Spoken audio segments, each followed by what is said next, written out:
hired, you pretty much know what you're getting into, but you don't know how severe it's gonna be. I'm like, I don't know what the hell I got myself into. So you'd get attacked every day? I would get attacked every day. These women are revealing a problem they say is largely hidden from the public. Looks like you guys were in a fight.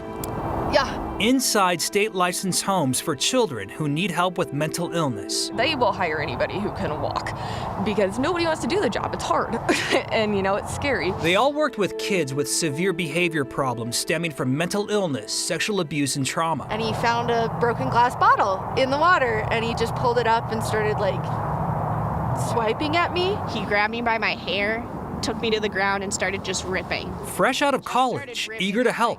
So then he bit my hand. He pulled the skin through his teeth 3 times. And expected to subject themselves to violent outbursts. So as she's about to throw the rock, I tried to reach my hand forward to block it. And I touched my face and I'm like, oh, I thought that was a tear. Oh. I thought it was just a little tear.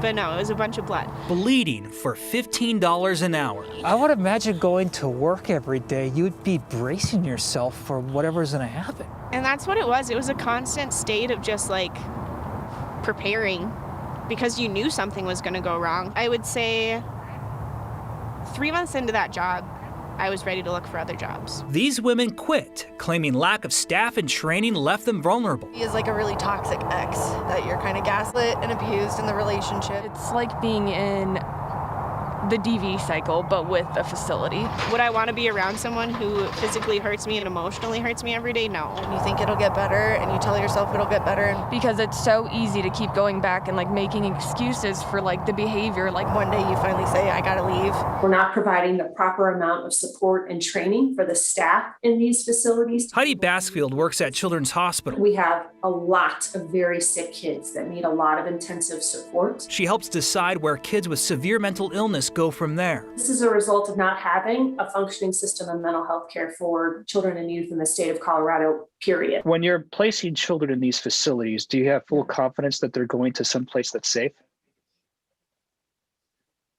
So we do what we can. At the end of the day, they're sitting there apologizing and crying over it, saying how sorry they are and how much they care for you. Restrained by rules, low pay, and little training, staff members carry the burden of a broken system.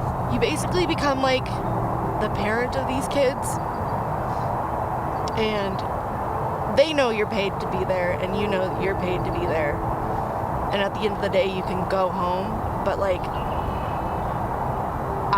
there were nights where I couldn't sleep. There were nights I would go home and finally process what I had heard, and I would just sob on the floor. Because it's just sad. Sorry.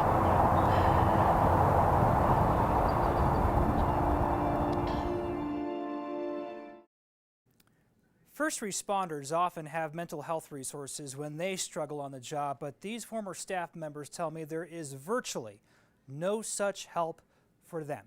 The Tennyson Center acknowledged to us in a statement that turnover is a challenge with hourly staff usually leaving the job in less than a year. Tomorrow night, I asked the state what it's doing to help improve these facilities for the staff, police, and the kids. Our investigation continues online. Former staff and parents are helping to tell this story. If you have information to share with us, text us at 303-871-1491.